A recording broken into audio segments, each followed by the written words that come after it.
Hello welcome to our channel. అందరికీ నమస్కారం. Please subscribe to our channel and also మీరు bell symbol పైన press చేయండి, మీకు నోటిఫికేషన్స్ వస్తాయి. కొద్ది రోజులు ఈ మాటలు చెప్తూనే ఉంటాను. దయచేసి సబ్స్క్రైబ్ చేయని వాళ్ళు సబ్స్క్రైబ్ చేసుకోండి.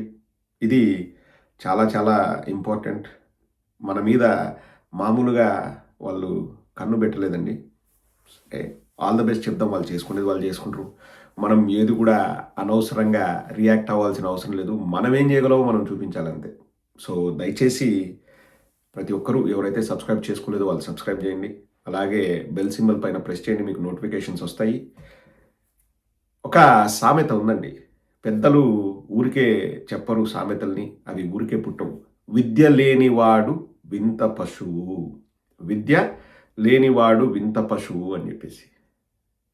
ఈ వీడియో మన రాష్ట్రానికి సంబంధించింది కాకపోయినా రాజకీయాలకు సంబంధించింది అండి. ప్రతి ఒక్క పౌరుడు ఈ విషయాన్ని గమనించాలి. ఇప్పుడు డాక్టర్ పని చేయాలంటే వాడికి డాక్టర్ సర్టిఫికెట్ ఉండాలి, లేకపోతే లాయర్గా పనిచేయాలంటే ఆ పట్టా పుచ్చుకొని ఉండాలి, ఇంజనీర్గా పనిచేయాలంటే ఆ డిగ్రీ ఉండాలి. ఏమీ లేకోకుండా పెద్ద మనిషిగా చలామణి అవుతూ వైట్ అండ్ వైట్ వేసి నేను సంఘ సంస్కర్తను, నేను సమాజానికి సేవ చేస్తాను అని దొరికే ఏకైక ఫీల్డు రాజకీయం అండి. చదువు లేని వాడికి రాజకీయమే ఒక నివాసం, లేకపోతే రియల్ ఎస్టేట్ దందాలు చేసుకునే వాళ్లకు రాజకీయమే నివాసం, లేకపోతే దోపిడీలు చేసి డబ్బులు సంపాదించే వాళ్లకు రాజకీయమే నివాసం, అలాగే మర్డర్లు చేసి లేకపోతే ఫ్యాక్షన్లు చేసిన వాళ్ళకి రాజకీయమే నివాసం అవుతుంది. ఇది చాలా దురదృష్టకరం అండి. ఈ పోకడకు మనం చర్మగీతం పాడకపోతే భవిష్యత్తు తరాలు తీవ్రంగా ఇబ్బంది పడతాయి.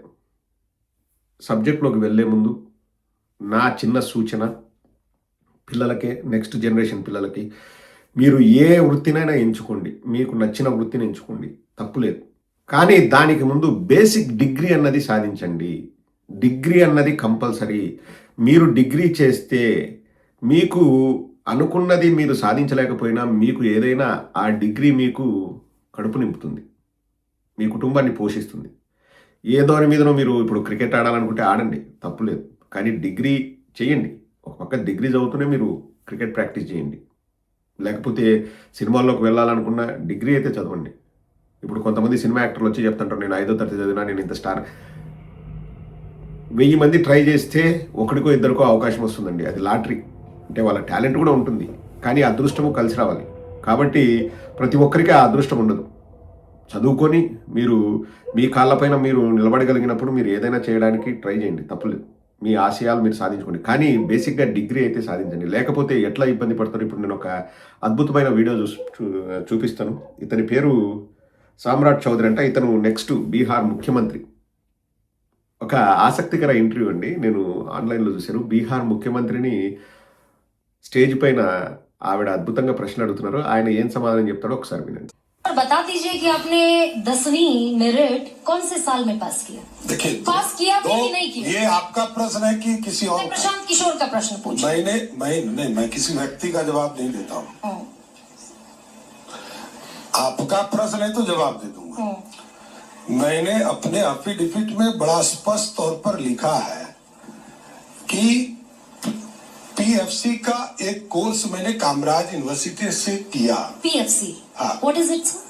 प्री फाउंडेशन कोर्स का एक कोर्स मैंने कामराज यूनिवर्सिटी से किया। अच्छा, इसलिए जिसको जानकारी लेना है तो कामराज यूनिवर्सिटी से लेते रहे, उसमें क्या फर्क पड़ता है मेरे को।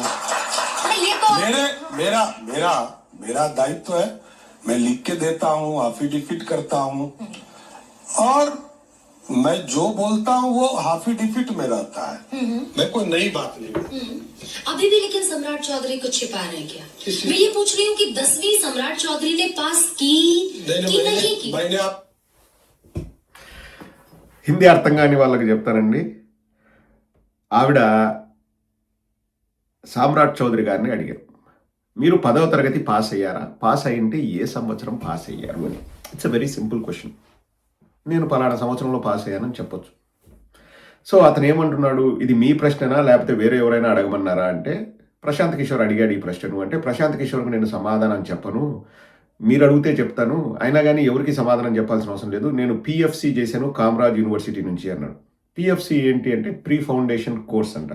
నేను చూశాను, గూగుల్‌లో చూశాను. ప్రీ ఫౌండేషన్ కోర్స్ ఏంటంటే 10వ తరగతి పాస్ కాని వాళ్ళు డిస్టెంట్ ఎడ్యుకేషన్‌లో ఒక సంవత్సరం అది చదివి పాస్ అయ్యి నెక్స్ట్ ఏదైనా డిగ్రీలు చేయడానికి అది ఉపయోగపడుతుందనేది నేను విన్నా. కామరాజ్ యూనివర్సిటీలో ఆ కోర్స్ ఉందంట, ప్రీ ఫౌండేషన్ కోర్స్ అని.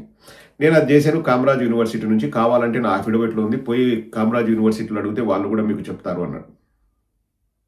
అంతే తప్ప నేను 10వ తరగతి పలానా సంవత్సరంలో రాశాను, ఫెయిల్ అయ్యానో పాస్ అయ్యానో కూడా చెప్పుకోలేని దయనీయ పరిస్థితిలో కాబోయే ముఖ్యమంత్రి అతను అయ్యాడో మరి కాబోయే ముఖ్యమంత్రి, నేను బీహార్ పాలిటిక్స్ అంత పట్టించుకోను, కానీ అతను చెప్తున్నాడు.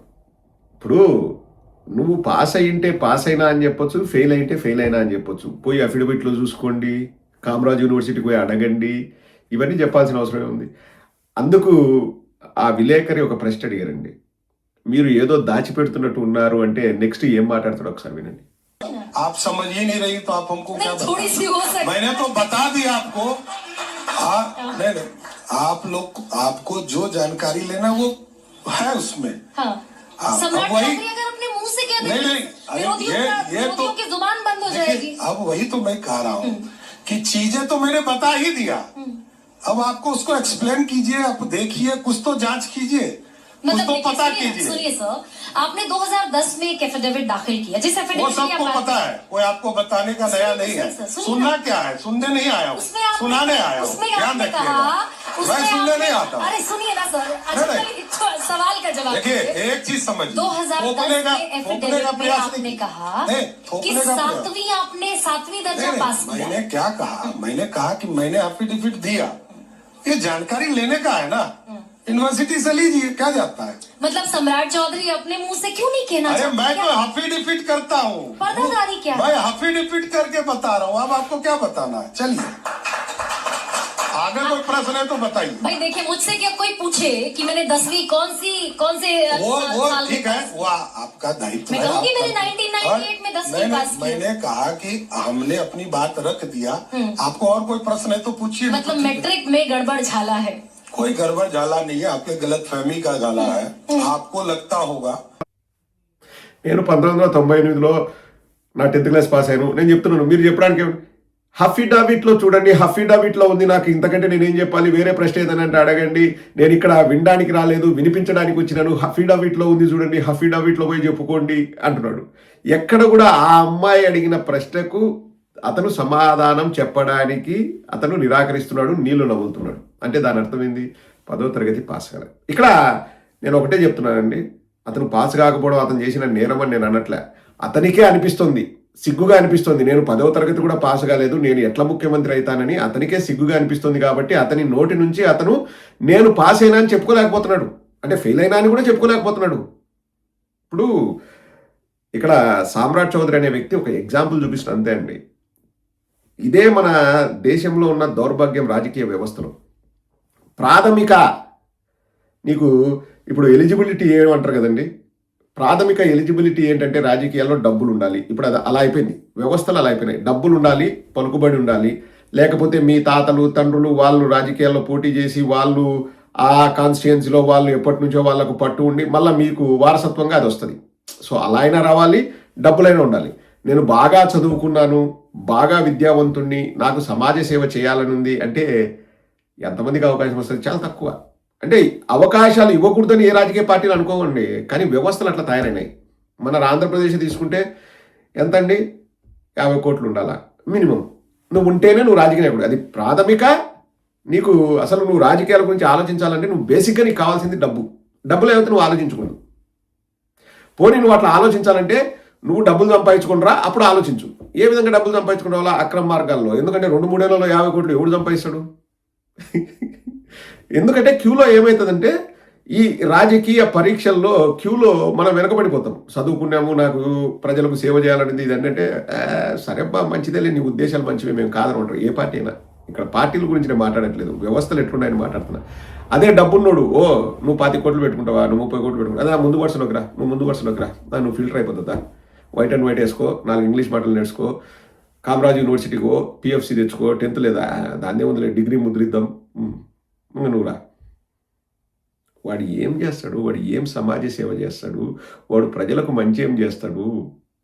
కాదండి, తనకు తాను చదువుకొని బాగుపడదామనే యావలేని వ్యక్తి 10వ తరగతి కూడా పాస్ కాలేని వాడు రేపు ముఖ్యమంత్రి అయినాడంటే మన పవన్ కళ్యాణ్ కూడా మీరు చూస్తే అట్లే ఉంది, పరిస్థితి అట్లే ఉంది. ఇంటర్ ఫెయిల్, అవకాశం ఉండి కూడా చదవలేదండి. అవకాశం లేక, డబ్బులు లేక, పేదరికంతో మగ్గిపోయి చదవలేకపోతే అదొక వేరే పరిస్థితి, అర్థం చేసుకోగలం. అందుకోసమే జగన్మోహన్ రెడ్డి గారు నాడు నేడు కింద స్కూల్స్ని కంప్లీట్గా రిఫార్మ్ చేద్దాం, ఎవరు కూడా డబ్బులు లేక చదవలేదు అనే ప్రశ్నే రాకూడదు, ఎవరికి కూడా సదుపాయాలు లేక చదవలేదు అనే ప్రశ్నే ఉత్పన్నం కాకూడదు, అందరికీ అన్ని సౌకర్యాలు కల్పిద్దాం, వాళ్ళను ప్రయోజకులు చేద్దామని జగన్మోహన్ రెడ్డి గారు నాడు నేడు అనే కాన్సెప్ట్ తీసుకొచ్చాం. పవన్ కళ్యాణ్కి అవకాశం ఉంది, చదువుకునే అవకాశం ఉంది, డబ్బులు ఉన్నాయి, వాళ్ళ ఫాదర్ కానిస్టేబుల్, వాళ్ళన్న అప్పటికే సినిమా యాక్టరు, చదువుకునే అవకాశం ఉంది. అంటే ఇది మరీ డబ్బులు లేకోకుండా చదవలేనంత ఇది కాదు. వాళ్ళ పెద్దన్న డిగ్రీ చేశాడు చిరంజీవి, వాళ్ళ రెండో అన్న లాయర్ చేశాడని చెప్తా ఉంటాడు, అది చేసాడు లేదు మనకు తెలియదు. So Pawan Kalyan inter fail అంటే ఇంకా మొద్దు, ఇంట్రెస్ట్ లేదని చదువుపోయినా. ఇటువంటి వాళ్ళు పాలకులు అయితే అసలు సమాజం ఎట్లా బాగుపడుతుందండి? నా ప్రశ్న అది. 90% అండి, అందరినీ అనట్లే, అందరు పొలిటీషియన్స్ కాదు, 90% మన రాజకీయాల్లో, ఆంధ్రప్రదేశ్ నేను చెప్తున్నా కదండి, 90% ఆఫ్ ద పాలిటీషియన్స్ పనికిరాని వాళ్ళు, దగుల్బాజీలు, అంటే అక్రమ మార్గంలో డబ్బులు సంపాదించి అక్కడ ఉన్న ఏదైనా ప్రయోజనాల్ని పొందాలనే ఉద్దేశంతో వచ్చిన వాళ్ళు, కులాన్ని అడ్డం పెట్టుకొని, మతాన్ని అడ్డం పెట్టుకొని వచ్చిన వాళ్ళే ఉన్నారండి 90%. ఇంకా నేను ఎవరిని విమర్శించట్లేదు, ఏ వ్యక్తి పేరును నేను తీయట్లేదు. మిగతా 10% ఉన్నత భావాలతో మన ప్రజలకు చేద్దాం, మంచి చేద్దాం అని వచ్చిన వాళ్ళు ఉన్నారు. ఇంకా వాళ్ళే నిర్ణయించుకోవాలి.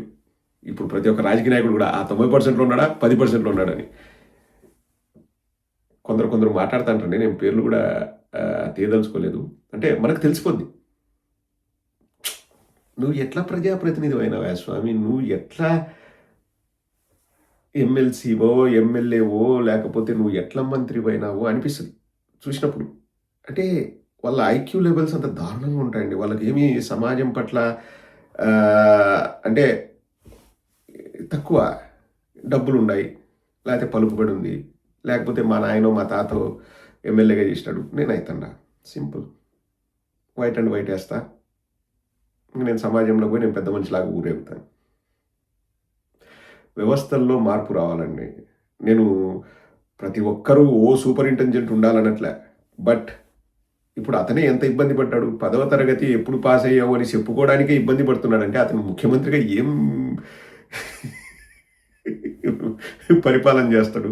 సో బేసిక్ ఎడ్యుకేషన్ అనేది ముఖ్యము. డబ్బుల ప్రాధాన్యత అనేది తగ్గాల. ఎందుకంటే ఇప్పుడు నేను 50 కోట్లు ఖర్చు పెట్టి నేను రాజకీయాలు చేశాను అనుకోండి, ఎగ్జాంపుల్ చెప్తాను, వెరీ ఓపెన్గా మాట్లాడుకుందాంలే, ముసుగులో గుద్దులాటలు దేనికి. నేను 500 కోట్లు సంపాదాలని ట్రై చేస్తాను, ఎందుకంటే మళ్ళీ పెట్టుబడికి పెట్టాలా. ఈ 50 కోట్లు నా దగ్గర క్యాష్ ఉంటుంది, ఎవడో ఒకటి దగ్గర అప్పు తెచ్చింటా, వాడికి అప్పు కట్టాలా, ఇంకా నేను దున్నుతా, ఇంకా మొత్తం ఈ 5 ఏళ్ళు దున్నడమే నా పని. కోడి ముందా గుడ్డు ముందా పరిస్థితి అండి.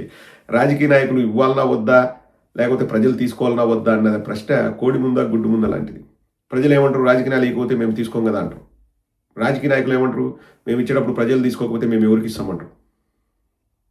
ఇక్కడ ఇంకొక గమ్మత్ ఏంటంటే, 2 ప్రధాన పార్టీలు ఒకడు డిసైడ్ అయ్యి నేను డబ్బులు వంచలేదనుకో, వేరే వాడు డబ్బులు వంచుతాడు, వాడే గెలుస్తాడు.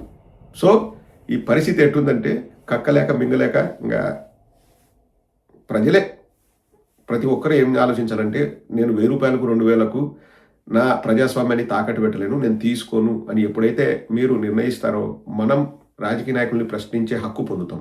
డబ్బులు తీసుకున్నారనుకోండి, రాజకీయ నాయకుల్ని ఎట్లా ప్రశ్నిస్తాం? మనమే చేయి జాసి డబ్బులు తీసుకుంటున్నాం. ఇంకా రాజకీయ నాయకుల్ని ప్రశ్నించే హక్కు మనకు ఎక్కడ ఉంటుంది?